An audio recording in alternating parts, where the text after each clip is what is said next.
പുതുവർഷത്തിന്റെ ആദ്യ പ്രതാപമായിരുന്നു അത്.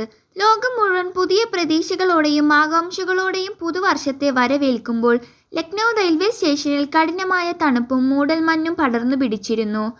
പ്ലാറ്റ്ഫോമിലെ തിരക്കിനിടയിൽ എല്ലാവരിൽ നിന്നും വ്യത്യസ്തമായി ഒരു സ്ത്രീ നിൽപ്പുണ്ടായിരുന്നു. നിശ്ചയദാർഢ്യം തുടിക്കുന്ന മുഖം, ഗാംഭീര്യമുള്ള നടത്തം, കണ്ണുകളിൽ വർഷങ്ങളുടെ അനുഭവ സമ്പത്ത് നൽകിയ ഗൗരവം. അതായിരുന്നു മീര. ഒരു IAS ഓഫീസറായ മീരയുടെ വ്യക്തിത്വം അവളുടെ വേഷവിധാനത്തിലും പ്രകടമായിരുന്നു.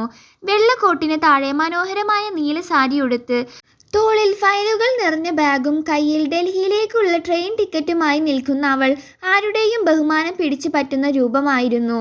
പുതുവർഷമായിട്ടും അവൾക്ക് വിശ്രമമില്ലായിരുന്നു. ഡൽഹിയിൽ വളരെ പ്രധാനപ്പെട്ട ഒരു മീറ്റിംഗ് പങ്കെടുക്കുന്നതായിട്ടുണ്ട്. പല വലിയ തീരുമാനങ്ങളും എടുക്കേണ്ട ഉത്തരവാദിത്തം അവളുടെ ചുമലിലുണ്ട്.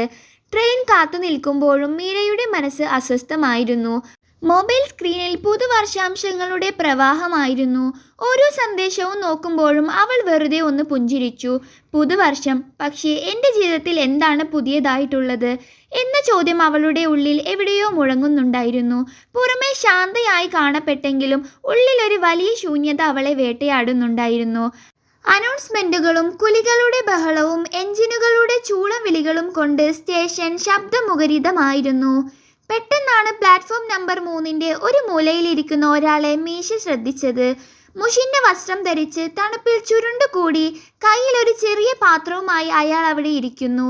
അയാൾ മറ്റു ഭിക്ഷക്കാരെ പോലെ ബഹളം വെക്കുന്നുണ്ടായിരുന്നില്ല, ആരോടും കൈനീട്ടി യാചിക്കുന്നുണ്ടായിരുന്നില്ല.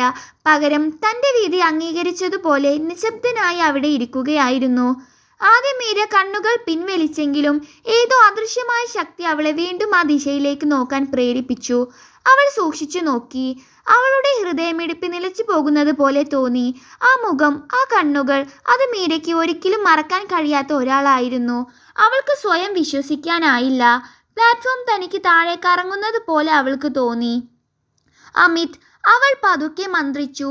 താൻ ഒരിക്കൽ ജീവന തുല്യം സ്നേഹിച്ചിരുന്ന, തൻ്റെ ജീവിത പങ്കാളിയായിരുന്ന, സ്വപ്നങ്ങൾ പങ്കുവച്ചിരുന്ന അതേ അമിത് ഇന്ന് ലക്നൗ റെയിൽവേ സ്റ്റേഷനിലെ തണുപ്പിൽ ഒരു ഭിക്ഷക്കാരനെ പോലെ നിസ്സഹനായി ഇരിക്കുന്നു.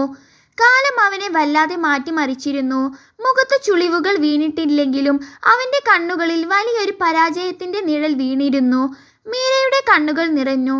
ട്രെയിൻ പ്ലാറ്റ്ഫോമിലേക്ക് വരുന്നതായുള്ള അനൗൺസ്മെന്റ് മുഴങ്ങി. ഡൽഹിയിലേക്കുള്ള ട്രെയിൻ എത്തിക്കഴിഞ്ഞു. മീര അവിടെ മരവിച്ചു നിന്നു. അവളുടെ ഭൂതകാലം ഒരു തിരമാല പോലെ മുന്നിൽ വന്നു നിന്നു. ലക്നൗ സ്റ്റേഷനിലെ തിരക്കിനിടയിൽ മീര ഒരു കല്ല് പോലെ തറഞ്ഞു നിന്നു. അവളുടെ കൺമുന്നിൽ ഇരിക്കുന്നത് വെറും ഒരു ഭിക്ഷക്കാരനല്ല, മറിച്ച് തൻ്റെ ജീവിതത്തിൻ്റെ സുപ്രധാനമായ ഒരു അധ്യായം കൂട്ടിയിണക്കിയ മനുഷ്യനാണ് അമിത്. ഒരു കാലത്ത് താൻ ഹൃദയത്തോട് ചേർത്ത് പിടിച്ചവൻ. മീരയുടെ മനസ്സ് നിമിഷ നേരം കൊണ്ട് വർഷങ്ങൾ പുറകിലേക്ക് സഞ്ചരിച്ചു.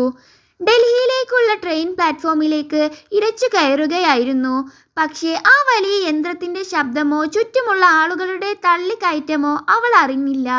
അവളുടെ ലോകം ആ പ്ലാറ്റ്ഫോമിൻ്റെ മൂലയിൽ ഒതുങ്ങിപ്പോയി. അമിത് പതുക്കെ തലയുയർത്തി. അവൻ്റെ കയ്യിലുണ്ടായിരുന്ന പാത്രത്തിലെ ചില്ലറത്തുട്ടുകൾ കിലുങ്ങി. ആ ശബ്ദം മീരയുടെ കാതുകളിൽ ആണി അടിച്ചു കയറ്റുന്നത് പോലെ തോന്നി. അവൻ്റെ കണ്ണുകൾക്ക് പഴയ തിളക്കമില്ല, പകരം വെളിച്ചം കെട്ട ഒരു ശൂന്യത മാത്രം. ജീവിതം അവനെ എത്രത്തോളം തകർത്തിയിരിക്കുന്നു എന്ന് ആ മുഖം വിളിച്ചു പറയുന്നുണ്ടായിരുന്നു. മീരയ്ക്ക് ശ്വാസം മുട്ടുന്നത് പോലെ തോന്നി. അമിത് എങ്ങനെ ഈ അവസ്ഥയിലെത്തി എന്ന ചോദ്യം അവളുടെ ഉള്ളിൽ അലതല്ലി. പണ്ട് അവൻ എത്ര വലിയ അഭിമാനി ആയിരുന്നു. തൻ്റെ ചെറിയ വിജയങ്ങളിൽ പോലും വലിയ സന്തോഷം കണ്ടെത്തിയിരുന്നു. തന്നെ എപ്പോഴും ചിരിപ്പിച്ചിരുന്ന ആ അമിത് എവിടെ? തിരക്ക് വർദ്ധിച്ചുകൊണ്ടിരുന്നു. ആളുകൾ ബാഗുകളുമായി ട്രെയിനിലേക്ക് ഓടിക്കയറുകയാണ്. അമിത് തൻ്റെ ചെറിയ പാത്രവുമായി എഴുന്നേറ്റു. അവശതയോടെ അയാൾ ആളുകൾക്കിടയിലേക്ക് നീങ്ങി. മീരയുടെ ഉള്ളിൽ പഴയ ഓർമ്മകൾ ഒരു ചലച്ചിത്രം പോലെ മിന്നിമറഞ്ഞു. തനിക്ക് ചായ ഉണ്ടാക്കി തന്നിരുന്ന ആ പ്രഭാതങ്ങൾ, തൻ്റെ പഠനത്തിന് കൂട്ടിരുന്ന രാത്രികൾ. നീ വലിയ ഓഫീസർ ആയാലും ഇല്ലെങ്കിലും എനിക്ക് നീ എൻ്റെ മീരയാണ് എന്ന് അവൻ എത്ര തവണ പറഞ്ഞിട്ടുണ്ട്. ആ സ്നേഹം എപ്പോഴാണ് ഇല്ലാതായത്?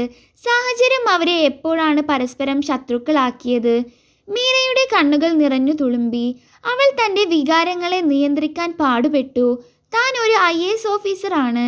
ഒരുപാട് പേർ തന്നെ നോക്കുന്നുണ്ട് എന്ന ബോധം അവളിൽ ഉണ്ടായിരുന്നു. പക്ഷേ ആ ഉദ്യോഗസ്ഥയുടെ കവചത്തിനുള്ളിൽ ഒരു സാധാരണ സ്ത്രീ ഇന്ന് തേങ്ങുന്നുണ്ടായിരുന്നു. ട്രെയിനിന്റെ വിസിൽ മുഴങ്ങി. അവൾക്ക് യാത്ര തിരിക്കേണ്ടതുണ്ട്. ഡൽഹിയിൽ കാത്തിരിക്കുന്ന മീറ്റിംഗുകൾ മാറ്റിവെക്കാൻ കഴിയില്ല. യാന്ത്രികമായി അവൾ ട്രെയിനിൽ കയറി തൻ്റെ വിൻഡോ സീറ്റിൽ ഇരുന്നു. ട്രെയിൻ പതുക്കെ നീങ്ങിത്തുടങ്ങി. ജനാലയിലൂടെ അവൾ പുറത്തേക്ക് നോക്കി. ലക്നൗ സ്റ്റേഷൻ പതുക്കെ പിന്നിലേക്ക് മറയുന്നു. പ്ലാറ്റ്ഫോമിലെ കാഴ്ചകൾ മങ്ങുന്നു. പക്ഷേ ആ പ്ലാറ്റ്ഫോമിൻ്റെ മൂലയിൽ കണ്ട ആ രൂപം അവളുടെ കണ്ണുകളിൽ നിന്ന് മാഞ്ഞില്ല. ട്രെയിൻ വേഗത കൂട്ടുമ്പോൾ മീരയുടെ ഉള്ളിലെ ഭാരവും വർദ്ധിച്ചു. ചുറ്റുമിരിക്കുന്ന യാത്രക്കാർ തങ്ങളുടെ മൊബൈൽ ഫോണുകളിൽ മുഴുകിയിരിക്കുകയാണ്. തങ്ങളുടെ അടുത്തിരിക്കുന്ന ഈ IAS ഓഫീസർ തൻ്റെ ഭൂതകാലത്തിൻ്റെ തകർച്ച കണ്ട് വിറങ്ങലിച്ചിരിക്കുകയാണെന്ന് ആരും അറിഞ്ഞില്ല. മീര ജനാലയ്ക്കൽ തല ചായ്ച്ചു കണ്ണുകൾ അടച്ചു. കണ്ണുകൾ അടയ്ക്കുമ്പോൾ ആ കാഴ്ചകൾ കൂടുതൽ വ്യക്തമായി. അമിതിൻ്റെ കുനിഞ്ഞ ശിരസ്സും ആ ഭിക്ഷപാത്രവും. ജീവിതം ഒരു മനുഷ്യനെ ഇത്രത്തോളം താഴേക്ക് തള്ളിയിടുമോ? ഡൽഹിയുമായുള്ള ദൂരം കുറയുമ്പോഴും മീരയുടെ ഉള്ളിൽ ചോദ്യങ്ങളുടെ ഒരു വലിയ കടൽ ഇരുമ്പുകയായിരുന്നു. ട്രെയിനിന്റെ വേഗത കൂടുന്തോറും മീരയുടെ മനസ്സ് കാലത്തിന്റെ പടവുകൾ ഇറങ്ങി വർഷങ്ങൾ പുറകിലേക്ക് സഞ്ചരിച്ചു. ലക്നൌവിലെ ആ പഴയ തെരുവുകളിലായിരുന്നു എല്ലാം തുടങ്ങിയത്. ജീവിതം ഇത്രയ്ക്ക് ഭാരമുള്ളതാകുന്നതിന് മുൻപ് സ്വപ്നങ്ങൾ പേടിപ്പെടുത്താതിരുന്ന കാലം. അന്ന് മീര വെറും ഒരു സാധാരണ പെൺകുട്ടിയായിരുന്നു. കയ്യിൽ പുസ്തകങ്ങളും കണ്ണുകളിൽ വലിയൊരു ഭാവി കെട്ടിപ്പടുക്കാനുള്ള ആഗ്രഹവും മാത്രം പേറിയിരുന്നവൾ. ആ സമയത്താണ് അവൾ അമിതിനെ പരിചയപ്പെടുന്നത്. അമിത് അന്നും വളരെ സാധാരണക്കാരനായിരുന്നു. അധികം സംസാരിക്കാത്ത പ്രകൃതം. പക്ഷേ അവൻ്റെ നിശബ്ദതയിൽ ഒരു സുരക്ഷിതത്വം ഉണ്ടായിരുന്നു. ലക്നൌവിലെ ആ പഴയ അയൽപ്പക്കത്ത് എല്ലാവരും എല്ലാവരെയും അറിയുന്ന ഒരിടത്താണ് അവർ കണ്ടുമുട്ടിയത്. ബന്ധങ്ങൾ പേപ്പറിലല്ല, വാക്കുകളിൽ ജീവിച്ചിരുന്ന കാലം. അവരുടെ വിവാഹം വളരെ ലളിതമായിരുന്നു. ആർഭാടപൂർണമായ വേദികളോ വലിയ ആഘോഷങ്ങളോ ഒന്നും അവിടെ ഉണ്ടായിരുന്നില്ല. ഏതാനും ബന്ധുക്കളും ചെറിയൊരു വീടും പിന്നെ ഒരുപാട് പ്രതീക്ഷകളും മാത്രമായിരുന്നു അവരുടെ സമ്പാദ്യം. വിവാഹം കഴിഞ്ഞാൽ തൻ്റെ പോരാട്ടങ്ങൾ എളുപ്പമാകുമെന്ന് മീര കരുതി. താൻ എന്ത് ചെയ്താലും ചോദ്യങ്ങൾ ചോദിക്കാതെ കൂടെ നിൽക്കാൻ ഒരാളുണ്ടാകുമെന്ന വിശ്വാസമായിരുന്നു അവൾക്ക് അമിതിൽ ഉണ്ടായിരുന്നത്. അമിതും അങ്ങനെ തന്നെയാണ് ചിന്തിച്ചിരുന്നത്. അവൻ വിദ്യാസമ്പന്നനായിരുന്നു. മാന്യമായ ഒരു ജോലി ഉണ്ടായിരുന്നു. എല്ലാത്തിലുപരി നല്ലൊരു ആത്മാഭിമാനിയും. ജീവിതം എത്ര എളുപ്പമാകില്ലെന്ന് അവർക്കറിയാമായിരുന്നു. പക്ഷേ ഒരുമിച്ച് നിൽക്കുമെന്ന് അവർ ഉറപ്പിച്ചു. തുടക്കത്തിലെ ദിവസങ്ങൾ വളരെ മനോഹരമായിരുന്നു. പ്രഭാതത്തിലെ ചായയും വൈകുന്നേരത്തെ കൊച്ചു സംസാരങ്ങളും. രാത്രി മീര പഠിക്കുമ്പോൾ അവൾക്ക് കൂട്ടിരിക്കുന്ന അമിതും. പലപ്പോഴും അവർ രാത്രി വൈകി പഠിച്ചിരിക്കുന്നത് കാണുമ്പോൾ അമിത് പറയുമായിരുന്നു, മീര, നീ ഇത്രയധികം കഷ്ടപ്പെടേണ്ട. നീ ഓഫീസർ ആയാലും ഇല്ലെങ്കിലും എനിക്ക് നീ എൻ്റെ ഭാര്യയാണ്. അത് മാത്രം മതി. മീര അപ്പോൾ വെറുതെ പുഞ്ചിരിക്കും. പക്ഷേ പതുക്കെ പതുക്കെ ആ കൊച്ചു വീടിനുള്ളിലെ അന്തരീക്ഷം മാറി തുടങ്ങി. പുറത്തു നിന്നുള്ള ചോദ്യങ്ങൾ അവരുടെ സ്വസ്ഥത കെടുത്തി. കല്യാണം കഴിഞ്ഞിട്ടും എന്തിനാണ് ഈ പഠിത്തം? ഇനി ഇപ്പോൾ കുടുംബം നോക്കേണ്ട സമയമല്ലേ? തുടങ്ങിയ പരിഹാസങ്ങൾ ബന്ധുക്കളിൽ നിന്നും അയൽക്കാരിൽ നിന്നും ഉയർന്നു. മീരയിൽ നിന്ന് അവർ പ്രതീക്ഷിച്ചത് ഒരു നല്ല മരുമകളെ മാത്രമായിരുന്നു. സ്വന്തമായി എന്തെങ്കിലും ആകാൻ ആഗ്രഹിച്ച ആ പെൺകുട്ടിയെ ആരും മനസ്സിലാക്കിയില്ല. മീര ആരോടും എതിർത്തൊന്നും പറഞ്ഞില്ല. അവൾ നിശബ്ദത പാലിച്ചു.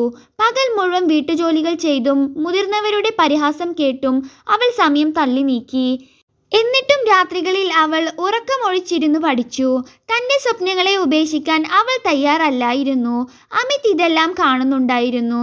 മീരയ്ക്ക് വേണ്ടി സംസാരിക്കണമെന്ന് അവൻ ആഗ്രഹിച്ചിരുന്നു. പക്ഷേ ഓരോ തവണയും അവൻ മടിച്ചു നിന്നു. അവൻ കുടുംബത്തിലെ വഴക്കുകളെ ഭയപ്പെട്ടു. അല്ലെങ്കിൽ സാഹചര്യങ്ങളോട് പൊരുതാനുള്ള കരുത്ത് അവൻ നഷ്ടപ്പെട്ടു തുടങ്ങിയിരുന്നു. സ്നേഹവും പിന്തുണയും നൽകേണ്ട ഇടങ്ങളിൽ നിശബ്ദത പടർന്നപ്പോൾ അവരുടെ ബന്ധത്തിൻ്റെ അടിത്തറ പതുക്കെ ദുർബലരാകാൻ തുടങ്ങിയിരുന്നു. ഒരു ഓഫീസർ ആവുക എന്നത് മീരയുടെ മാത്രം ലക്ഷ്യമായി മാറുകയും അമിത് അതിൽ നിന്ന് പതുക്കെ അകലുകയും ചെയ്തു.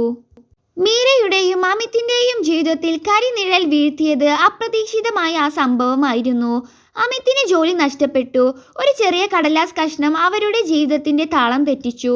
അതുവരെ മീരയുടെ പഠനത്തെയും ലക്ഷ്യങ്ങളെയും പരോക്ഷമായി പിന്തുണച്ചിരുന്ന അമിത് പെട്ടെന്ന് തന്നെ അരക്ഷിതാവസ്ഥയുടെ പഴുകിലേക്ക് വീണു. ജോലിയില്ലാത്ത പുരുഷൻ എന്ന ലേബൽ വീട്ടുകാരുടെ മുന്നിൽ അവനെ നിസ്സാരനാക്കി.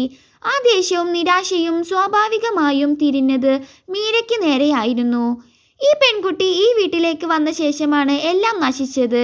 ഇവളുടെ രാശി ശരിയല്ല എന്ന തരം താഴ്ന്ന വിമർശനങ്ങൾ വീട്ടിൽ ഉയരാൻ തുടങ്ങി. അമിത് ഇതെല്ലാം കേട്ട് നിശബ്ദനായി നിന്നു. ഒരിക്കൽ മീരയുടെ ശക്തിയായിരുന്നു അവൻ. സ്വന്തം തകർച്ചയിൽ അവളെയും കുറ്റപ്പെടുത്തി തുടങ്ങിയിരിക്കുകയായിരുന്നു. തൊഴിലില്ലായ്മയുടെ ഭാരവും കുടുംബത്തിൽ സമ്മർദ്ദവും അവന്റെ ആത്മവിശ്വാസത്തെ പൂർണ്ണമായും തകർത്തു. മീര ഇതിനെല്ലാം ഇടയിലും പതറാതെ ഇരിക്കാൻ ശ്രമിച്ചു. തന്റെ പഠനം പൂർത്തിയാക്കി ഒരു ജോലി നേടിയാൽ എല്ലാ പ്രശ്നങ്ങളും മാറുമെന്ന് അവൾ വിശ്വസിച്ചു. പക്ഷേ മീര വിജയിക്കുമോ എന്ന ഭയം അമിതിന്റെ വീട്ടുകാരെ കൂടുതൽ അസ്വസ്ഥരാക്കി. അവൾ തങ്ങളെക്കാൾ ഉയരത്തിൽ എത്തുന്നത് അവർക്ക് അംഗീകരിക്കാൻ കഴിയുമായിരുന്നില്ല. വീടിനുള്ളിലെ സംസാരങ്ങൾ നിലച്ചു. പകരം കൊടും തണുപ്പുള്ള നിശബ്ദത പടർന്നു. ഒരു ദിവസം യാതൊരു മുന്നറിയിപ്പുമില്ലാതെ അവർ ആ വലിയ തീരുമാനം പ്രഖ്യാപിച്ചു: വിവാഹമോചനം. വർഷങ്ങളോളം താൻ കെട്ടിപ്പടുത്ത സ്നേഹവും വിശ്വാസവും ഇത്ര പെട്ടെന്ന് ഒരു ചീട്ടുകൊട്ടാരം പോലെ തകരുമെന്ന് അവൾ കരുതിയില്ല. ഒരു സാധനം വീതം വെക്കുന്നത് പോലെ അവളോട് ഇറങ്ങിപ്പോകാൻ പറഞ്ഞു. അമിത് അപ്പോഴും ഒന്നും മിണ്ടിയില്ല. അവന്റെ കണ്ണുകളിൽ പഴയ സ്നേഹത്തിന് പകരം വെറും ശൂന്യതയായിരുന്നു. അന്ന് മീര കരയാൻ ആഗ്രഹിച്ചില്ല. പക്ഷേ അവളുടെ നിയന്ത്രണമില്ലാത്ത കണ്ണുകളിൽ നീരൊഴുകി. അവൾ തൻ്റെ ചെറിയ ബാഗുമായി ആ വീടിൻ്റെ പടിയിറങ്ങി. ഒരിക്കൽ പോലും അവൾ പിന്നിലേക്ക് തിരിഞ്ഞു നോക്കിയില്ല. അമിത് അവിടെ തന്നെ നിൽക്കുന്നുണ്ടായിരുന്നു. അവന് എന്തോ പറയണമെന്നുണ്ടായിരുന്നു. പക്ഷേ വാക്കുകൾ അവനെ ചതിച്ചു. മീരയുടെ ജീവിതത്തിലെ ഏറ്റവും ഭാരമേറിയ ദിവസമായിരുന്നു അത്. പക്ഷേ അതേ ദിവസം തന്നെ അവൾ ഒരു ശപഥമെടുത്തു. താൻ ആരാണെന്ന് തനിക്ക് തന്നെ തെളിയിച്ചു കൊടുക്കണം. അവിടെ നിന്ന് മീരയുടെ പോരാട്ടം ആരംഭിച്ചു. റെയിൽവേ സ്റ്റേഷനുകളിലും ചെറിയ മുറികളിലും ഇരുന്നുള്ള കഠിനമായ പഠനം, സമൂഹത്തിന്റെ പരിഹാസവും ഏകാന്തതയും അവളെ നിരന്തരം പിന്തുടർന്നു. വിവാഹമോചിതയായ പെൺകുട്ടിക്ക് എന്ത് ചെയ്യാൻ കഴിയും എന്ന ചോദ്യത്തിന് അവൾ പുസ്തകങ്ങളിലൂടെ മറുപടി നൽകി. ഓരോ രാത്രിയും അവൾ പഠനത്തിൽ മുങ്ങിപ്പോയി. മറുവശത്ത് അമിത് ഓരോ ദിവസവും താഴേക്ക് പതിക്കുകയായിരുന്നു. ഓരോ ഇന്റർവ്യൂവിലും പരാജയപ്പെട്ടപ്പോൾ അവന്റെ ആത്മവിശ്വാസം പൂർണ്ണമായും നശിച്ചു. ബന്ധുക്കളും സുഹൃത്തുക്കളും അവനെ ഉപേക്ഷിച്ചു. അമിത് പതുക്കെ തെരുവുകളിലേക്ക് തള്ളപ്പെട്ടു. മീര ഉയരങ്ങളിലേക്ക് പറക്കാൻ ചിറകു വിരിക്കുമ്പോൾ അമിത് തൻ്റെ ആത്മാഭിമാനം പോലും നഷ്ടപ്പെട്ട് ജീവിതത്തോട് തോറ്റു തുടങ്ങുകയായിരുന്നു. ജീവിതം മീരയെ എറിഞ്ഞുകൊടുത്തത് കഠിനമായ പരീക്ഷണങ്ങളിലേക്കായിരുന്നു. എന്നാൽ ആ പരീക്ഷണങ്ങളെല്ലാം അവൾ തൻ്റെ വളർച്ചയ്ക്കുള്ള വളമാക്കി മാറ്റി. വിവാഹമോചനത്തിന് ശേഷം അവൾക്ക് മുന്നിൽ 2 വഴികളെ ഉണ്ടായിരുന്നുള്ളൂ. ഒന്നുകിൽ തകർന്നു പോകുക, അല്ലെങ്കിൽ മറ്റാർക്കും എത്തിപ്പിടിക്കാൻ കഴിയാത്ത ഉയരങ്ങളിലേക്ക് വളരുക. മീര രണ്ടാമത്തെ വഴി തിരഞ്ഞെടുത്തു. ഉറക്കമില്ലാത്ത രാത്രികളും വിശപ്പറിയാത്ത പകലുകളും അവൾക്ക് കൂട്ടിരുന്നു. ഒടുവിൽ ലക്ഷക്കണക്കിന് ആളുകൾ സ്വപ്നം കാണുന്ന IAS എന്ന പദവി അവൾ നേടിയെടുത്തു. പത്രങ്ങളിൽ അവളുടെ ചിത്രം അച്ചടിച്ചു വന്നു. പ്രതിസന്ധികളെ അതിജീവിച്ച് വിജയഗാഥ രചിച്ച മീര എന്ന തലക്കെട്ടിൽ വാർത്തകൾ നിറഞ്ഞു. ഒരിക്കൽ അവളെ കുറ്റപ്പെടുത്തിയവരും അവഹേളിച്ചവരും ഇന്ന് അവളുടെ പേര് അഭിമാനത്തോടെ പറഞ്ഞു തുടങ്ങി. അവൾക്ക് മുന്നിൽ സല്യൂട്ട് അടിക്കാനും അവളിൽ നിന്ന് ഉത്തരവുകൾ സ്വീകരിക്കാനും ആളുകൾ വന്നിരുന്നു. പക്ഷേ ഈ വലിയ വിജയങ്ങൾക്കിടയിലും മീരയുടെ ഉള്ളിൽ എവിടെയോ ഒരു കനൽ എരിയുന്നുണ്ടായിരുന്നു. ഒരു വലിയ ഔദ്യോഗിക പദവി ലഭിച്ചതുകൊണ്ടോ ആഡംബരങ്ങൾ ഉണ്ടായതുകൊണ്ടോ മാറാത്ത ഒരു ശൂന്യത. ആ ശൂന്യതയ്ക്ക് അമിത് എന്ന പേരായിരുന്നു ഉണ്ടായിരുന്നത്. മറുവശത്ത് അമിതിന്റെ ജീവിതം നേരെ വിപരീത ദിശയിലായിരുന്നു സഞ്ചരിച്ചിരുന്നത്. വിവാഹമോചനത്തിന് ശേഷം അവൻ പൂർണ്ണമായും തകർന്നുപോയി. തന്നെ സ്നേഹിച്ചിരുന്ന ഏക വ്യക്തിയെയും താൻ കാരണം നഷ്ടപ്പെട്ടു എന്ന കുറ്റബോധം അവനെ വേട്ടയാടി. ആത്മവിശ്വാസം തകർന്ന ഒരു പുരുഷനെ സമൂഹം എത്ര ക്രൂരമായാണ് കൈകാര്യം ചെയ്യുന്നത് എന്ന് അവൻ നേരിട്ടറിഞ്ഞു. ഓരോ ജോലി സ്ഥലത്തു നിന്നും അവൻ അപമാനിക്കപ്പെട്ട് പുറത്താക്കി. ബന്ധുക്കൾക്ക് അവൻ ഒരു ഭാരമായി മാറി. താമസിച്ചിരുന്ന ചെറിയ വീട് പോലും നഷ്ടപ്പെട്ടപ്പോൾ അവൻ തെരുവിലെ വെറും ഒരു നിഴലായി മാറി. അമിത് എന്ന മനുഷ്യൻ പതുക്കെ ഇല്ലാതായിക്കൊണ്ടിരിക്കുന്നു. ഒരു കാലത്ത് അന്തസ്സോടെ തലയുയർത്തി നടന്നിരുന്ന അവൻ ഇന്ന് പട്ടിണി മാറ്റാൻ റെയിൽവേ സ്റ്റേഷനിലെ തണുത്ത തറയിൽ അഭയം തേടുകയായിരുന്നു. അവന് പരാതികളില്ലായിരുന്നു, ആരോടും ദേഷ്യമില്ലായിരുന്നു. വെറും ഒരു ഭിക്ഷപാത്രത്തിലേക്ക് വീഴുന്ന ചില്ലറത്തുട്ടുകളുടെ ശബ്ദത്തിൽ അവൻ തൻ്റെ ജീവിതം ഒതുക്കി. മീര ലോകം അറിയുന്ന ഓഫീസറായ വിവരം അവൻ അറിഞ്ഞിരുന്നു. ഒരു പക്ഷേ സ്റ്റേഷനിൽ ഉപേക്ഷിക്കപ്പെട്ട് ഏതെങ്കിലും പത്രത്തിൽ അവളുടെ ചിത്രം അവൻ കണ്ടിട്ടുണ്ടാകാം. പക്ഷേ താൻ ആ ജീവിതത്തിൽ ഇനി ഒരു നിഴൽ പോലും വീഴ്ത്തരുത് എന്ന് അവൻ ഉറപ്പിച്ചിട്ടുണ്ടാകാം. ഇന്ന് പുതുവർഷ ദിനത്തിൽ ലക്നൗ സ്റ്റേഷനിൽ വെച്ച് അമിതിനെ ആ അവസ്ഥയിൽ കണ്ടപ്പോൾ മീരയുടെ വിജയം വെറും മണ്ണായി മാറുന്നത് പോലെ അവൾക്ക് തോന്നി. താൻ കാറിൽ വന്നിരിക്കുമ്പോഴും റെഡ് കാർപ്പറ്റിലൂടെ നടക്കുമ്പോഴും തൻ്റെ പ്രിയപ്പെട്ടവൻ എവിടെയോ വിശപ്പടക്കാൻ പാടുപെടുകയായിരുന്നു എന്ന തിരിച്ചറിവ് അവളുടെ ഹൃദയത്തെ നുറുക്കി. ട്രെയിനിൽ ഇരുന്ന് മീര വീണ്ടും ജനാലയിലൂടെ പുറത്തേക്ക് നോക്കി. കണ്ണുനീർ അവളുടെ കാഴ്ചയെ മറച്ചു. ഒരു വശത്ത് അധികാരത്തിൻ്റെ തിളക്കം, മറുവശത്ത് ദരിദ്രത്തിൻ്റെ ഇരുട്ട്. ഡൽഹിയിലേക്കുള്ള യാത്രയിൽ മീരയ്ക്ക് ഒരു കാര്യം വ്യക്തമായി. ഈ പദവിയേക്കാൾ വലുതാണ് ഒരു മനുഷ്യൻ്റെ അന്തസ്സും സ്നേഹവും. ഡൽഹിയിലെ മീറ്റിങ്ങുകൾക്ക് ശേഷം താൻ എന്ത് ചെയ്യണം എന്നതിനെക്കുറിച്ച് അവൾ അപ്പോഴേ ഒരു തീരുമാനം എടുത്തിരുന്നു. ഡൽഹി സ്റ്റേഷനിൽ ട്രെയിനിൽ വന്നു നിന്നപ്പോൾ മീരയ്ക്ക് തോന്നിയത് താൻ മറ്റൊരു ലോകത്ത് എത്തിയെന്നാണ്. അവിടുത്തെ വായുവിന് മറ്റൊരു ഗന്ധമായിരുന്നു. ശബ്ദങ്ങൾക്ക് കൂടുതൽ തീക്ഷണയുണ്ടായിരുന്നു. ആർക്കും ആരെയും നോക്കാൻ സമയമില്ലാത്ത, എല്ലാവരും തിരക്കിട്ട് ഓടിക്കൊണ്ടിരിക്കുന്ന മഹാനഗരം. മീരയെ സ്വീകരിക്കാൻ ഔദ്യോഗിക വാഹനം സ്റ്റേഷന് പുറത്ത് കാത്തു നിൽക്കുന്നുണ്ടായിരുന്നു. ഡ്രൈവർ സല്യൂട്ട് അടിച്ച് വാതിൽ തുറന്നു കൊടുത്തു. മീര വണ്ടിയിൽ കയറി സീറ്റിലേക്ക് ചാരിയിരുന്നു. ഗസ്റ്റ് ഹൗസിലേക്ക് വിട്ടോളൂ, അവൾ പതുക്കെ പറഞ്ഞു. അവളുടെ ശബ്ദത്തിൽ ഒരു IAS ഓഫീസറുടെ ഗാംഭീര്യം ഉണ്ടായിരുന്നെങ്കിലും ഉള്ളിൽ ആ ഗാംഭീര്യമെല്ലാം ചോർന്നു പോയിരുന്നു. വണ്ടിയുടെ ചില്ലിലൂടെ പുറത്തെ ഡൽഹി നഗരത്തിന്റെ രാത്രി കാഴ്ചകൾ മിന്നിമറഞ്ഞു. ഫ്ലൈ ഓവറുകൾ, തിളങ്ങുന്ന പരസ്യപ്പലകകൾ, ആഡംബര കാറുകൾ. ഡൽഹി അതിൻ്റെ എല്ലാ പ്രതാപത്തോടുകൂടി നിൽക്കുന്നു. പക്ഷേ മീരയുടെ കണ്ണുകളിൽ പ്ലാറ്റ്ഫോം നമ്പർ മുന്നിലെ ആ ദയനീയാവസ്ഥ മാത്രമായിരുന്നു. ആ കുനിഞ്ഞ ശിരസും വിറയ്ക്കുന്ന കൈകളും താൻ കണ്ടുപിടിച്ച ആ കണ്ണുകളും അവളെ വേട്ടയാടിക്കൊണ്ടിരുന്നു. ചില കൂടിക്കാഴ്ചകൾ ആകസ്മികമല്ലെന്നും വർഷങ്ങളായുള്ള നിശബ്ദതകൾ തകർക്കാൻ വേണ്ടിയാണ് അവ സംഭവിക്കുന്നതെന്നും അവൾ തിരിച്ചറിഞ്ഞു. ഗസ്റ്റ് ഹൗസിലെ മുറി വലുതും സൗകര്യങ്ങൾ നിറഞ്ഞതുമായിരുന്നു. മേശപ്പുറത്ത് അടുത്ത ദിവസത്തെ മീറ്റിങ്ങിനായുള്ള ഫയലുകൾ അടുക്കി വെച്ചിട്ടുണ്ട്. മീര തൻ്റെ കോട്ട് അഴിച്ചുവെച്ച് ജനാലയ്ക്ക് പോയി നിന്നു. ഡൽഹി നഗരം ദീപാലങ്കാരങ്ങളാൽ കുളിച്ചു നിൽക്കുന്നു. പക്ഷേ മീരയുടെ ഉള്ളിൽ അജ്ഞാതമായിരുന്നു. വിവാഹമോചനത്തിന് ശേഷം ഏകാന്തത അവളുടെ ഉറ്റ സുഹൃത്തായിരുന്നു. പക്ഷേ ഇന്നത്തെ ഏകാന്തതയ്ക്ക് ഒരു ഭാരമുണ്ട്. നാളെ രാവിലെ വലിയൊരു ഓഫീസറായി മീറ്റിങ്ങിൽ ഇരിക്കുമെന്നും ഗൗരവമേറിയ തീരുമാനങ്ങൾ എടുക്കണമെന്നും അവൾക്കറിയാം. പക്ഷേ ഇന്ന് അവൾക്ക് തന്നെ ഭയമായിരുന്നു. ആ രാത്രി അവൾക്ക് ഉറങ്ങാൻ കഴിഞ്ഞില്ല. കണ്ണടയ്ക്കുമ്പോഴെല്ലാം റെയിൽവേ സ്റ്റേഷൻ അവളുടെ മുന്നിൽ തെളിഞ്ഞു വന്നു. ചിലപ്പോൾ അമിത് ജനക്കൂട്ടത്തിനിടയിൽ അപ്രത്യക്ഷനാകുന്നത് പോലെ അവൾ കണ്ടു. ചിലപ്പോൾ അവൻ്റെ കയ്യിലെ പാത്രം നിലത്ത് വീഴുന്ന ശബ്ദം അവൾ കേട്ടു. അവനെ ഉറക്കെ വിളിക്കണമെന്ന് അവൾ ആഗ്രഹിച്ചു. പക്ഷേ ശബ്ദം പുറത്തേക്ക് വന്നില്ല. രാവിലെ അലാറം അടിച്ചപ്പോൾ മീര എഴുന്നേറ്റ് തയ്യാറായി. കണ്ണാടിക്ക് മുന്നിൽ നിന്ന് അവൾ സ്വയം പറഞ്ഞു, നീ ഒരു ഓഫീസറാണ്. വികാരങ്ങൾക്ക് ഇപ്പോൾ സ്ഥാനമില്ല. മീറ്റിങ്ങിൽ അവൾ കൃത്യസമയത്ത് എത്തി. വലിയ ഉദ്യോഗസ്ഥർ, നീളമുള്ള മേശകൾ, ഗൗരവമേറിയ മുഖങ്ങൾ. മീര ഫയൽ തുറന്ന് സംസാരിക്കാൻ തുടങ്ങി. അവളുടെ ശബ്ദത്തിൽ വിറയലുണ്ടായിരുന്നില്ല. തീരുമാനങ്ങൾ എടുക്കുന്നതിൽ അവൾ പഴയതുപോലെ കൃത്യത പുലർത്തി. എല്ലാവരും അവളെ ശ്രദ്ധയോടെ കേട്ടു. പക്ഷേ ഓരോ ചോദ്യത്തിനും ഉത്തരം നൽകുന്നതിനിടയിൽ അവളുടെ മനസ്സ് മറ്റൊന്നിനോട് പോരാടുകയായിരുന്നു. ഞാൻ ആ പ്ലാറ്റ്ഫോമിൽ നിൽക്കാതിരുന്നെങ്കിൽ, ആ മുഖം കാണില്ലായിരുന്നെങ്കിൽ എന്ത് എളുപ്പമായേനെയല്ലേ എന്ന് അവൾ ചിന്തിച്ചു. പക്ഷേ എളുപ്പ വഴികളിലൂടെ യാത്ര ചെയ്താൽ മനുഷ്യൻ എപ്പോഴാണ് പാഠങ്ങൾ പഠിക്കുക? മീറ്റിംഗ് അവസാനിച്ചു. തീരുമാനങ്ങൾ അംഗീകരിക്കപ്പെട്ടു.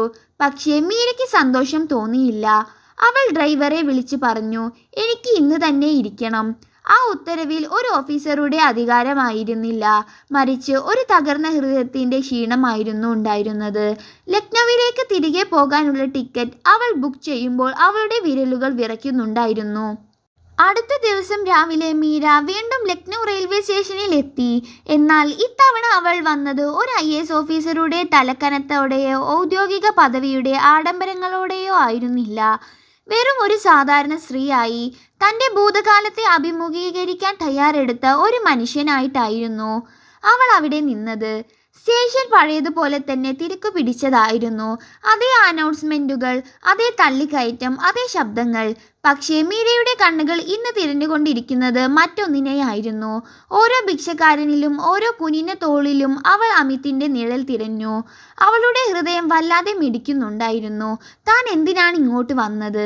അമിതിനെ കണ്ടാൽ താൻ എന്തു പറയും? അയാൾ തന്നെ തിരിച്ചറിയുമോ?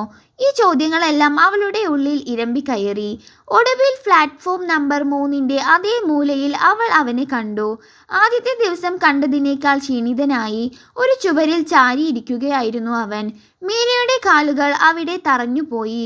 ഭിക്ഷാടനം എന്നത് കേവലം പണമില്ലായ്മയല്ല, അത് ഒരു മനുഷ്യന്റെ ശബ്ദം പോലും ഇല്ലാതാക്കുന്ന അവസ്ഥയാണെന്ന് അവൾ വേദനയോടെ തിരിച്ചറിഞ്ഞു. അവൾ പതുക്കെ അവന്റെ അടുത്തേക്ക് നടന്നു. ഓരോ ചുവട് വയ്ക്കുമ്പോഴും അവർക്കിടയിലുള്ള വർഷങ്ങളുടെ ദൂരം കുറയുകയായിരുന്നു. അമിത് പതുക്കെ തലയുയർത്തി. ഒരു നിമിഷം അവന്റെ കണ്ണുകൾ വിടർന്നു. വിശ്വസിക്കാനാവാത്ത ഭാവം ആ മുഖത്ത് മിന്നിമറഞ്ഞു. പിന്നെ അവൻ പെട്ടെന്ന് ദൂരേക്ക് നോക്കി. അവന്റെ കണ്ണുകളിൽ വലിയൊരു ലജ്ജ പടരുന്നത് മീര കണ്ടു. മീര അവന്റെ മുന്നിൽ നിശബ്ദതയായി നിന്നു. സ്റ്റേഷനിലെ ബഹളങ്ങൾക്കിടയിലും അവർക്കിടയിൽ വലിയൊരു നിശബ്ദതയുടെ ലോകം രൂപപ്പെട്ടു. ഒടുവിൽ മീര പതുക്കെ ചോദിച്ചു, "എങ്ങനെയുണ്ട്?" അമിത് ഒന്നും പറഞ്ഞില്ല.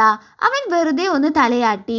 ആ ഒരു തലയാട്ടലിൽ ജീവിതത്തിന്റെ മുഴുവൻ ഭാരവും ക്ഷീണവും ഉണ്ടായിരുന്നു. മീരയുടെ തൊണ്ട ഇടറി. യാദൃശ്ചികമായ കൂടിക്കാഴ്ചയല്ലെന്ന് അവൾക്ക് ഉറപ്പായിരുന്നു. ഇത് ജീവിതം അവൾക്ക് നൽകിയ രണ്ടാമതൊരു അവസരമായിരുന്നു. താൻ വർഷങ്ങൾക്ക് മുൻപ് ഉപേക്ഷിച്ച ആ മനുഷ്യനെ, ആ ബന്ധത്തെ വീണ്ടെടുക്കാനുള്ള അവസരം. അമിത് മെല്ലെ എഴുന്നേറ്റു. തന്റെ കയ്യിലെ പാത്രം മുറുകെ പിടിച്ചുകൊണ്ട് അവൻ അവിടെ നിന്ന് നടന്നു നീങ്ങാൻ ശ്രമിച്ചു. "ചായ കുടിച്ചാലോ?" മീര വീണ്ടും ചോദിച്ചു. ആ ചോദ്യം കേട്ടപ്പോൾ അമിത് നിന്നു. അവൻ അവളെ അത്ഭുതത്തോടെ നോക്കി. ഒരു കാലത്ത് തന്നെ സ്നേഹിച്ചിരുന്ന, ഇന്ന് ലോകം മുഴുവൻ ബഹുമാനിക്കുന്ന ഈ സ്ത്രീ തന്നെ ചായ കുടിക്കാൻ ക്ഷണിക്കുന്നു എന്നത് അവന് വിശ്വസിക്കാനായില്ല. അവൻ ചുറ്റുമുള്ള ആളുകളെ നോക്കി. ആരും അവനെ ശ്രദ്ധിക്കുന്നില്ല. അമിത് ഒന്നും മിണ്ടാതെ മുന്നോട്ട് നടന്നു. മീര അവനെ പിന്തുടർന്നു. അവർ സ്റ്റേഷന് പുറത്തുള്ള ഒരു ചെറിയ കടയിലിരുന്നു. ചായക്കപ്പിൽ പിടിക്കുമ്പോൾ അമിതിന്റെ കൈകൾ വിറയ്ക്കുന്നുണ്ടായിരുന്നു. മീര അവനെ തന്നെ നോക്കിയിരുന്നു. ജീവിതം അവനിൽ നിന്ന് എല്ലാം തട്ടിപ്പറിച്ചിരിക്കുന്നു. പക്ഷേ അവന്റെ കണ്ണുകളിൽ ഇന്നും ആ പഴയ നിഷ്കളങ്കത ബാക്കിയുണ്ടെന്ന് അവൾക്ക് തോന്നി. "നീ എപ്പോഴാണ് ഇങ്ങനെ ആയത്?" എന്ന് ചോദിക്കാൻ അവൾ ആഗ്രഹിച്ചെങ്കിലും അത് അവനെ കൂടുതൽ വേദനിപ്പിക്കുമെന്ന് അവൾ കരുതി. അവൾ നിശബ്ദതയായി അവനോടൊപ്പം ഇരുന്നു. ആ ചായ കുടിക്കുമ്പോൾ അവർ സംസാരിച്ചെങ്കിലും അവരുടെ ആത്മാക്കൾ വർഷങ്ങൾക്ക് ശേഷം പരസ്പരം സംസാരിച്ചു തുടങ്ങുകയായിരുന്നു. ആ കൂടിക്കാഴ്ച മീരയുടെ ഉള്ളിലെ ഓഫീസറെ പൂർണ്ണമായും ഇല്ലാതാക്കി. പകരം പഴയ ആ സ്നേഹമുള്ള പെൺകുട്ടിയെ ഉണർത്തി. ലക്നൗ സ്റ്റേഷനിലെ ആ ചെറിയ ചായക്കടയിൽ അവർ രണ്ടുപേരും ഇരിക്കുമ്പോൾ സമയം നിശ്ചലമായതുപോലെ തോന്നി. മീര തൻ്റെ മുന്നിലിരിക്കുന്ന ആ മനുഷ്യനെ സൂക്ഷിച്ചു നോക്കി. മുഷിഞ്ഞ വസ്ത്രങ്ങളും നരച്ച താടിയും ഉണ്ടെങ്കിലും അവൻ്റെ കണ്ണുകളിൽ ഇപ്പോഴും ആ പഴയ അമിത് ഒളിഞ്ഞിരിപ്പുണ്ടായിരുന്നു. അവർ അധികം സംസാരിച്ചില്ല. ചില നേരങ്ങളിൽ വാക്കുകളേക്കാൾ നിശബ്ദതയാണ് സത്യങ്ങൾ വിളിച്ചു പറയുന്നത്. അമിത് ചായ കുടിക്കുമ്പോൾ അവൻ്റെ വിരലുകൾ വിറയ്ക്കുന്നുണ്ടായിരുന്നു. മീര ആ വിറയൽ ശ്രദ്ധിച്ചു. അത് വിശപ്പ് കൊണ്ടായിരുന്നില്ല, മറിച്ച് വർഷങ്ങൾക്ക് ശേഷം സ്നേഹത്തോടെ ആദരവോടെയും തന്നോട് സംസാരിക്കുന്ന ഒരാളെ കണ്ടുമുട്ടിയതിൻ്റെ വിങ്ങലായിരുന്നു. "നീ എവിടെയാണ് താമസിക്കുന്നത്?" മീര പതുക്കെ ചോദിച്ചു. അമിത് ദൂരേക്ക് നോക്കി. "സ്റ്റേഷനിലെ തറയിലെ ഏതെങ്കിലും മരത്തിൻ്റെ ചുവട്ടിലോ കിട്ടുന്നിടത്ത്," അവൻ പതുക്കെ പറഞ്ഞു. അവൻ്റെ ശബ്ദത്തിൽ പരാതികളില്ലായിരുന്നു, മറിച്ച് ജീവിതത്തോടുള്ള പൂർണ്ണമായ കീഴടങ്ങലായിരുന്നു. മീരയുടെ ഉള്ളിൽ എന്തോ ഒന്ന് തകരുന്നത് പോലെ തോന്നി. തൻ്റെ കാറിനു പിന്നാലെ സല്യൂട്ട് അടിച്ചു വരുന്ന പോലീസുകാരെയും താൻ താമസിക്കുന്ന ആഡംബര മുറികളെയും അവൾ ഓർത്തപ്പോൾ അവൾക്ക് അവളോട് തന്നെ ദേഷ്യം തോന്നി. മീര അമിതിന് പണം നൽകി. സഹായിക്കാൻ ആഗ്രഹിച്ചില്ല. കാരണം പണം നൽകുന്നത് അവനെ കൂടുതൽ ചെറുതാക്കുമെന്ന് അവൾക്കറിയാമായിരുന്നു. അവൻ ഒരു യാചകനല്ല, സാഹചര്യം അവനെ അങ്ങനെ ആക്കിയതാണ്. അവന് ആവശ്യം സഹതാപമല്ല, മറിച്ച് അവൻ്റെ ആത്മാഭിമാനം തിരിച്ചു പിടിക്കാനുള്ള ഒരവസരമാണ്. ആ രാത്രി മീര തൻ്റെ ഔദ്യോഗിക പദവി ഉപയോഗിച്ച് അവന് വേണ്ടി എന്ത് ചെയ്യാൻ കഴിയുമെന്ന് ആലോചിച്ചു. അടുത്ത ദിവസം മീര തൻ്റെ ഓഫീസിലെ ഫയലുകൾക്കിടയിൽ സ്റ്റേഷന് സമീപമുള്ള പഴയ കെട്ടിടങ്ങൾ പുനരുദ്ധീകരിക്കുന്നതിനെ കുറിച്ചുള്ള ഒരു പ്രൊജക്റ്റ് കണ്ടു. അവൾ ആ പ്രൊജക്റ്റിൽ ഒരു മാറ്റം വരുത്തി. അവിടുത്തെ തെരുവോരങ്ങളിൽ കഷ്ടപ്പെടുന്നവർക്ക് സ്വയം തൊഴിൽ കണ്ടെത്താനുള്ള ചെറിയ സ്റ്റാളുകൾ ഒരുക്കാൻ അവൾ ഉത്തരവിട്ടു. അധികം വൈകാതെ റെയിൽവേ സ്റ്റേഷന് സമീപം ഒരു ചെറിയ ചായക്കടയും ലഘുഭക്ഷണശാലയും ഒരുക്കി. മീര നേരിട്ട് പോയി അമിതിനോട് അവിടെ ജോലി ചെയ്യാൻ ആവശ്യപ്പെട്ടു. എനിക്കിത് ചെയ്യാൻ കഴിയുമോ മീര? അമിത് സംശയത്തോടെ ചോദിച്ചു. നിനക്ക് കഴിയും അമിത്. നീ പഴയതുപോലെ തലയുയർത്തി നിൽക്കണം എനിക്ക് വേണ്ടി, മീര അവൻ്റെ കണ്ണുകളിൽ നോക്കി പറഞ്ഞു. അമിത് ആ കട ഏറ്റെടുത്തു. ആദ്യത്തെ കുറച്ച് ദിവസങ്ങൾ അവന് പ്രയാസമായിരുന്നു. ഭിക്ഷാടനത്തിൻ്റെ ശീലം അവനെ വല്ലാതെ പിടികൂടിയിരുന്നു. പക്ഷേ മീര ദിവസവും അവിടെ എത്തും. അവൾ അമിത് ഉണ്ടാക്കുന്ന ചായ കുടിക്കും, അവനോട് സംസാരിക്കും. പതുക്കെ പതുക്കെ അമിതിൻ്റെ മുഖത്ത് മാറ്റങ്ങൾ വന്നു തുടങ്ങി. അവൻ്റെ കണ്ണുകളിലെ ശൂന്യത മാറി. അവിടെ വീണ്ടും ഒരു പ്രതീക്ഷയുടെ തിളക്കം വന്നു. അവൻ വൃത്തിയുള്ള വസ്ത്രങ്ങൾ ധരിക്കാൻ തുടങ്ങി. ആളുകളോട് സംസാരിക്കുമ്പോൾ അവൻ്റെ ശബ്ദത്തിൽ ആത്മവിശ്വാസം മടങ്ങി വന്നു. ഒരു IAS ഓഫീസറുടെ കൈകളേക്കാൾ കരുത്തുള്ളത് സ്നേഹം നിറഞ്ഞ ഒരു ഹൃദയത്താണെന്ന് മീര അന്ന് മനസ്സിലാക്കി. അമിത് വീണ്ടും ഒരു മനുഷ്യനായി മാറുകയായിരുന്നു മീരയുടെ നിശബ്ദമായ പിന്തുണയിലൂടെ. അമിതിൻ്റെ ജീവിതത്തിൽ മാറ്റങ്ങൾ വന്നു തുടങ്ങിയതോടെ ആ ചെറിയ ചായക്കട സ്റ്റേഷനിലെ തിരക്കുള്ള ഒരിടമായി മാറി. അമിത് ഇപ്പോൾ പഴയ ഭിക്ഷക്കാരനല്ല. അവൻ കഠിനാധ്വാനം ചെയ്യുന്ന അന്തസ്സുള്ള ഒരു മനുഷ്യനാണ്. അവൻ്റെ ചായക്കടയിലേക്ക് ആളുകൾ വരുമ്പോൾ അവൻ അവരെ പുഞ്ചിരിയോടെ സ്വീകരിച്ചു.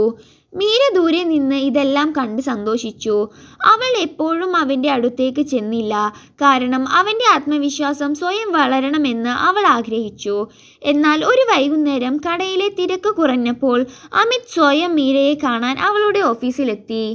വാതിൽക്കൽ യൂണിഫോം ധരിച്ച പോലീസുകാരെയും വലിയ ഗേറ്റിനെയും കണ്ട് അവൻ ഒരു നിമിഷം അടിച്ചു നിന്നു. പക്ഷേ മീര അവനെ കണ്ടതും അകത്തേക്ക് ക്ഷണിച്ചു. ആഡംബരമുള്ള ആ മുറിയിൽ വലിയ മേശയ്ക്ക് മുന്നിൽ മീര ഇരിക്കുന്നത് കണ്ടപ്പോൾ അമിതിൻ്റെ കണ്ണുകൾ നിറഞ്ഞു. അവൻ പതുക്കെ പറഞ്ഞു, മീര, എനിക്ക് നിന്നോട് ചിലത് പറയണം. മീര അവനെ ഇരിക്കാൻ അനുവദിച്ചു. അമിത് തല താഴ്ത്തി വിതുമ്പാൻ തുടങ്ങി. വർഷങ്ങൾക്ക് മുൻപ് നീ എന്നെ ഏറ്റവും കൂടുതൽ ആഗ്രഹിച്ച സമയത്ത് ഞാൻ നിന്നെ തനിച്ചാക്കി. എൻ്റെ പരാജയങ്ങളിൽ ഞാൻ നിന്നെ കുറ്റപ്പെടുത്തി. നിന്റെ സ്വപ്നങ്ങളെ പിന്തുണയ്ക്കുന്നതിന് പകരം ഞാൻ നിനക്ക് ഭാരമായി മാറി. എന്നോട് ക്ഷമിക്കണം മീര. അവൻ്റെ വാക്കുകൾ മുറിഞ്ഞു പോയി. ഇത്രയും കാലം ഉള്ളിൽ ഒളിപ്പിച്ചു വെച്ച കുറ്റബോധം ഒരു പ്രളയം പോലെ പുറത്തേക്ക് ഒഴുകിയായിരുന്നു. മീര എഴുന്നേറ്റ് അവൻ്റെ അടുത്തേക്ക് ചെന്നു. അവൾ അവൻ്റെ കൈകൾ ചേർത്തു പിടിച്ചു. അമിത്, ഭൂതകാലം നമ്മൾ രണ്ടുപേരെയും ഒരുപാട് വേദനിപ്പിച്ചിട്ടുണ്ട്. അന്ന് നീയും ഞാനും സാഹചര്യങ്ങളുടെ ഇരകളായിരുന്നു. പക്ഷേ ഇന്ന് നീ നിന്നെ തന്നെ വീണ്ടെടുത്തിരിക്കുന്നു. ആ മാറ്റമാണ് എനിക്ക് വേണ്ടിയുള്ള ഏറ്റവും വലിയ മാപ്പ്. മീരയുടെ ശബ്ദത്തിൽ പകയോ ദേഷ്യമോ ഉണ്ടായിരുന്നില്ല. പകരം വർഷങ്ങൾ കൊണ്ട് നേടിയെടുത്ത പക്വതയും സ്നേഹവും മാത്രമായിരുന്നു. അവർ രണ്ടുപേരും ആ മുറിയിലിരുന്ന് ഒരുപാട് സംസാരിച്ചു. പഴയ പരാതികളെക്കുറിച്ചല്ല, മറിച്ച് തങ്ങൾ അനുഭവിച്ച ഏകാന്തതയെക്കുറിച്ചും ജീവിതം പഠിപ്പിച്ച പാഠങ്ങളെക്കുറിച്ചും അമിത് തിരിച്ചറിഞ്ഞു. മീര ഒരു വലിയ ഓഫീസർ ആയ ശേഷവും തന്നെ തിരിഞ്ഞു വന്നത് അവളിലെ സ്നേഹം മരിക്കാത്തതുകൊണ്ടാണ്. മീരയും മനസ്സിലാക്കി, പദവികളുടെ അധികാരവും നിൽക്കുന്ന സുഖത്തേക്കാൾ വലുത് തനിക്ക് പ്രിയപ്പെട്ട ഒരാൾ കൂടി ഉണ്ടാകുന്നതാണ്. പതുക്കെ പതുക്കെ അവൾക്കിടയിലെ മതിൽക്കെട്ടുകൾ തകർന്നു വീണു. അവർ വീണ്ടും സുഹൃത്തുക്കളായി മാറി. വൈകുന്നേരങ്ങളിൽ സ്റ്റേഷനിലെ ആ ചെറിയ കടയിലിരുന്ന് നടന്ന് അവർ സമയം ചെലവഴിച്ചു. ആളുകൾ ഒരു IAS ഓഫീസർ ഒരു ചായക്കടക്കാരനോട് സംസാരിക്കുന്നത് അത്ഭുതത്തോടെ നോക്കി. പക്ഷേ മീരയ്ക്ക് അതൊന്നും പ്രശ്നമായിരുന്നില്ല. ലോകത്തിൻ്റെ കണ്ണുകളിലല്ല, സ്വന്തം ഹൃദയത്തിൻ്റെ കണ്ണുകളിലാണ് താൻ ജീവിക്കേണ്ടതെന്ന് അവൾ ഉറപ്പിച്ചു. ഒരു പുതിയ ജീവിതത്തിലേക്ക് ചുവടുവെക്കാൻ അവർ രണ്ടുപേരും തയ്യാറെടുക്കുകയായിരുന്നു. മീരയുടെ ജീവിതത്തിൽ അത് മറ്റൊരു പുതുവർഷത്തിൻ്റെ വരവായിരുന്നു. എന്നാൽ ഇത്തവണ ലക്നൗ സ്റ്റേഷനിലെ തണുപ്പിന് ഒരു പ്രത്യേക കുളിർമയുള്ളതുപോലെ അവൾക്ക് തോന്നി. കഴിഞ്ഞ ഒരു വർഷം കൊണ്ട് മീരയും അമിതും ഒരുപാട് ദൂരം സഞ്ചരിച്ചു കഴിഞ്ഞിരുന്നു. അമിത് ഇപ്പോൾ തൻ്റെ ചായക്കട ആത്മവിശ്വാസത്തോടെ നടത്തുന്നു. പഴയ ഭിക്ഷാടകൻ്റെ നിഴൽ പോലും അവനിൽ അവശേഷിച്ചിരുന്നില്ല. മീരയാകട്ടെ തൻ്റെ ഔദ്യോഗിക ജീവിതവും വ്യക്തി ജീവിതവും തമ്മിലുള്ള സന്തുലിതാവസ്ഥ കണ്ടെത്തി. ഒരു വൈകുന്നേരം സ്റ്റേഷന് സമീപമുള്ള ചെറിയ ക്ഷേത്രത്തിൽ വെച്ച് വളരെ ലളിതമായി ഒരു ചടങ്ങിലൂടെ അവർ വീണ്ടും ഒന്നിക്കാൻ തീരുമാനിച്ചു. ബന്ധുക്കളോ വലിയ ആഘോഷങ്ങളോ ആർഭാടങ്ങളോ അവിടെ ഉണ്ടായിരുന്നില്ല. സാക്ഷികളായി ഏതാനും സുഹൃത്തുക്കളും സ്റ്റേഷനിലെ ചില പരിചിത മുഖങ്ങളും മാത്രം. മീര തൻ്റെ IAS പദവിയുടെ ഗമയോ അമിത് തൻ്റെ പരാജയത്തിൻ്റെ ഓരമോ അവിടെ കൊണ്ടുവന്നില്ല. രണ്ട് പക്വതയുള്ള മനുഷ്യർ പരസ്പരം താങ്ങായി ജീവിക്കുന്ന ഉറപ്പിച്ച മനസ്സോടെ വീണ്ടും കൈകോർത്തു. വിവാഹശേഷം അവർ സ്റ്റേഷനിലെ ആ പഴയ ചായക്കടയിൽ കുറച്ചു നേരം ഇരുന്നു. അമിത് മീരയ്ക്ക് വേണ്ടി ഒരു ചായ ഉണ്ടാക്കി. ആ ചായ കുടിക്കുമ്പോൾ മീര പറഞ്ഞു, അമിത്, പലരും ചോദിക്കുന്നുണ്ടാകും, ഒരു IAS ഓഫീസറായ ഞാൻ എന്തിനാണ് നിന്നോടൊപ്പം വീണ്ടും ജീവിക്കാൻ തീരുമാനിച്ചതെന്ന്. പക്ഷേ അവർക്കറിയില്ല എൻ്റെ വിജയം പൂർണ്ണമാകുന്നത് നിന്റെ ഈ മാറ്റം കാണുമ്പോഴാണെന്ന്. അമിത് മീരയുടെ കൈകൾ ചേർത്ത് പിടിച്ചു. അവൻ്റെ കണ്ണുകളിൽ നന്ദിയും പ്രണയവും നിറഞ്ഞിരുന്നു. മീര, നീ എന്നെ വീണ്ടും ഒരു മനുഷ്യനാക്കി മാറ്റി. ഈ ലോകം എന്നെ ഉപേക്ഷിച്ചപ്പോഴും നീ എന്നെ തിരിഞ്ഞു വന്നു. ഈ ജീവിതം ഇനി നിനക്ക് വേണ്ടിയുള്ളതാണ്.